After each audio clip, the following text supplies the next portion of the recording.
Hat.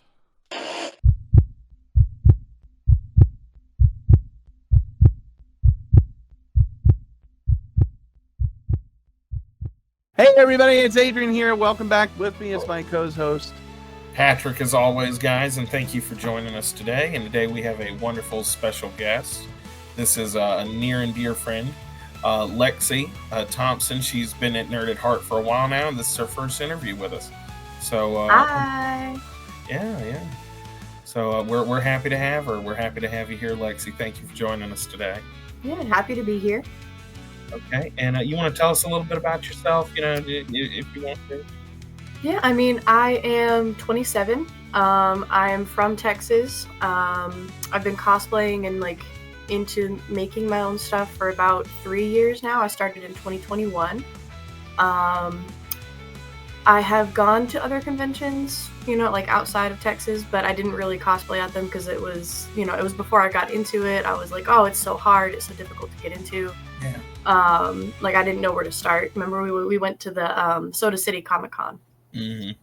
We saw Mike Coulter eating a fruit cup with a spoon. Yeah, and it was like, he's so human. He's we just wow. So yeah. Wow. No, but really, seeing adults getting into cosplay and at that con, I was like, wow, maybe I really should start doing this, And then whenever I moved back home to Texas, I had a lot of time on my hands, because I was just all I was doing was working. Yeah. And it was not like a full-time job. So I was like, okay, I've got time to do this stuff and I've got a little extra money. Let's see where it goes. And I started off just getting stuff off of Amazon and then, kind of built up to where I am today, which is I make a lot of my own cosplays. Okay. And I make a lot of my own props and I'm, decent with wigs. The wigs are still a little bit iffy for me. Okay. But so it's like you said earlier, that's a very, like you said, it's daunting because you see some of these really good, intricate cosplays.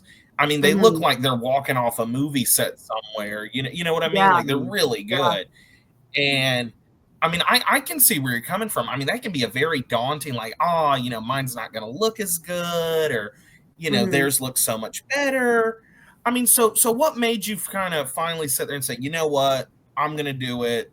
I'm going to make some cosplays for myself.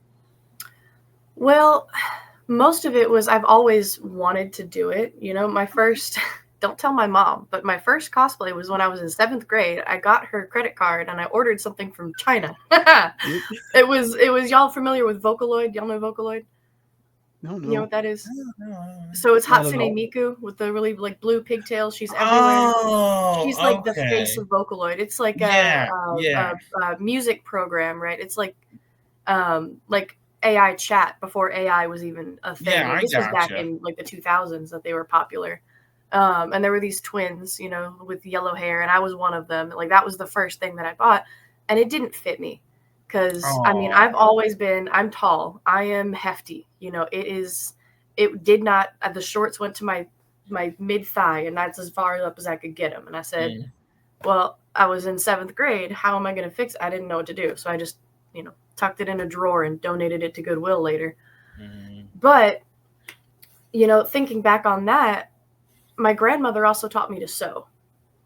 So she taught me to sew quilts and blankets and stuff when I was, very young. She taught me more of the heavy duty, not really clothing. But she taught me the basics of a sewing machine. She taught me the basics of tension, how to do the bobbin thread, what to do if the needle snags, just basic stuff. So your grandmother really helped influence, your love for the making of your costume. Okay. Yeah, I would see some of the things. My mom also had a clothing store when she was younger, right after she graduated college, before she had kids. And she would make clothes and, paint them and sell them. So making and doing stuff like that is kind of hereditary, I guess, is generational, so it's also a way that I can kind of, connect with my memories of my grandmother when I'm making stuff. I'm I wonder if she would, what she would do at this particular point. Oh, that's nice. That's nice. So you're thinking about your grandmother when you're making your costume. And I guess that makes them more, personal, and, you put more effort into them too. Cause it's definitely. You're Yeah. thinking, oh well, what would my grandma do? Would she do it this way or that way? Okay, so what characters are you currently cosplaying right now? There are three characters that I've made a costume from scratch for, Okay. as of right now, and they've all been within the last year. Okay. The first one is my Valentine from Yu-Gi-Oh! Okay. So she's, for anybody who doesn't know Yu-Gi-Oh!, she's a duelist. She's great. She plays with the Harpy Lady deck. She's very sassy. She's very like, Yeah, she's yeah. like, In your face with it. Real in your face with it. I real remember. in your face with it, but she's amazing. Okay. And I actually was not going to ever, like, she wasn't on my radar of characters that I should even consider, right? Mm-hmm. But somebody suggested it, and I was like, it looks like a challenge. Like, I may as well. And at first, I just got stuff off of Amazon, like, that looked kind of similar, because you can't really. There's some costumes that are not popular that you can't buy already made. Yeah, you have to make them. Yeah, or you have to like pay somebody to custom make it, and then that's a whole other ballpark. Yeah. But this year I decided I'm gonna go ahead and make it, right? Because the Amazon version looked okay, but then I was like, I can do better. I can do more. So yeah, you rose to the challenge. Yeah. Yeah. Because I was gonna be part of a photo shoot, like a professional. Okay. Yeah. So I was like, so you wanted to look good. I wanted to look good. Yeah. So I made, the shirt, the skirt, boot covers, the little arm things. The only thing I didn't make was the vest, but I got the vest white and I dyed it purple. Okay. It sounds like you went the whole 9 yards with this. Yeah. I made a functional dual disc too. So my Valentine, you said you had two others, in your closet, quote unquote. Yeah. I guess you can say, who are the others? So the other one is from My Hero Academia. She's a pro hero. Her name is Miss Joke. She is the smile hero, right? Okay. She's very much a side character, right? So she's like, I go to cons as her, and people see me, and they're like, like, I know you. They're like, I know who you're cosplaying, but who is it? And I say Miss Joke, and they're like, oh, right. So you kind of get them on that precipice where they're like, oh my God, it's on the tip of my tongue, and you're just like, yeah, biting their tongue, trying to figure. They're like, I know it's here, and I'm like, I know you know it. I know you know it. You're just leading it out with them. I got you. And most of the time, people are like, yeah, it's MHA, and I'm like, yeah. You're like, I'm a pro hero. But she shows up in maybe 5-6 episodes, so like not she's major always at on all. the sidelines. Yeah, I just loved her design. Okay. She's got these really cool shorts that are like green and orange striped. So I actually had to make the fabric from scratch by cutting apart green fabric into strips, cutting apart orange fabric into strips, sewing the strips together, and then laying all of that out and putting the pattern on it, and then making the shorts. I got to tell you, that just sounds like, even to me, like a daunting process. But the way you're explaining it, the way you're going about it makes it sound so easy. I mean, I did this and that, and then that, and that was done. And I'm just like, yeah. I mean, is that all? I had a lot of people that I get asked for advice. That's one thing that I love about the cosplay community is once you start making friends and like start getting into it and like knowing people, you know who to ask for help. Like there are certain people who like their thing is wigs. They know all about wigs. They can help you with that. Some people it's makeup. They know how to like do contouring and face changing and like all kinds of stuff. And then some people it's making the costumes and the props. Yeah. Okay, to look like the alien characters or, different than human physiology, so to say. Wow. Okay. Yeah. So it's a very nice community, very welcoming, very helpful, you'd say. There's always some exceptions to the rule. Look, I'm a Star Wars fan. Always. You ain't gonna tell me about that. You ain't gonna tell me. I know all about that crunchy laugh. Oof. Yeah. But, okay. Wow. So you've got May Valentine, Miss Joke, I believe it was. Miss Joke. And then who is your third character that you're portraying? The third one is my most recent. And it's also the best, I think. So this was part of a huge group cosplay. Okay. It was a Sailor Moon group, but it's not who you're thinking. We were villains. Okay. Okay, so you weren't the heroes. We were not the heroes. Okay. We were not the heroes. So we were the Death Busters from that Death Busters arc. Okay. So we had Professor Tomoe, and then each of the other girls, I think there were 10 of us total. There were 9 like villain girls, right? Wow. Okay. Yeah. So we had, I mean, I can send y'all the pictures from that like by group all photo means, shoot too. please. No, definitely. Yeah, I mean, it was so cool. And that was at a convention in San Antonio right at the end of summer. And I'd known about this group for a while, and I was like, okay, I need to start like getting my stuff together. I got my fabric together way early. I got my patterns. And then, I finished everything up in plenty of time, and like it wasn't rushed at all. Like it was, I mean, it's one of my favorite things that I've ever made, because the other two, I kind of rushed them a little bit. There's a term called con crunching. You're crunching to get stuff ready for the con. Yeah, it's like you're like, oh, I gotta go fast. You're like Sonic. You're like, I gotta crank it out. Yeah, you got to get it done, because I mean the cons, you can't postpone that. I mean their dates are set. Yeah, I mean there was, for Miss Joke, I finished her corset the Friday morning of the con, and I still had to drive from here to Dallas to get there. So I was, I made it. I made it, and I did it. You were running. That was the closest con crunch that I have ever had. I know people who still finish stuff like in the hotel room at the con. At the con. Wow. Yeah. Okay. And I mean, hey, life gets busy. Sometimes you got to do what you got to do to get that stuff done. Yeah. So I have about 2 more questions for you when it comes to cosplay. So my next question is, what are some cosplays you would want to do in the future? Certain characters, like where they're from. What I know that let's look at the list. Yeah. But, I can pull it up. I have a list on my phone. If you could limit it to like, your top 3, you maybe really want to get to workshopping soon. Top 3, I would say there's this one character from World of Warcraft that I absolutely love. Okay. She's an ogre. She's an orc. Sorry, not an ogre. She's an orc. Her name is Draka. Okay. Now she's green. She is green, right? So I would need to find somebody who can do paint, or like find like a bodysuit and then like do the thing, Yeah.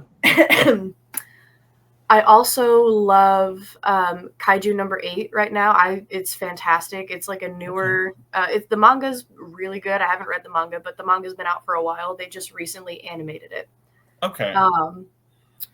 And it's fantastic. I mean, it's skyrocketing in popularity right now because it's badass. But I love the main guy. And I am really good with working with foam. So I'm thinking I could make his like transformed version, right? Armor scales. Yeah. So I would really love to do that. And like 3D printing is a thing now, but I don't have a 3D printer, so they are still over here like tinkering with foam to try and get it all to work. But okay. And last one, Bridget from Overwatch.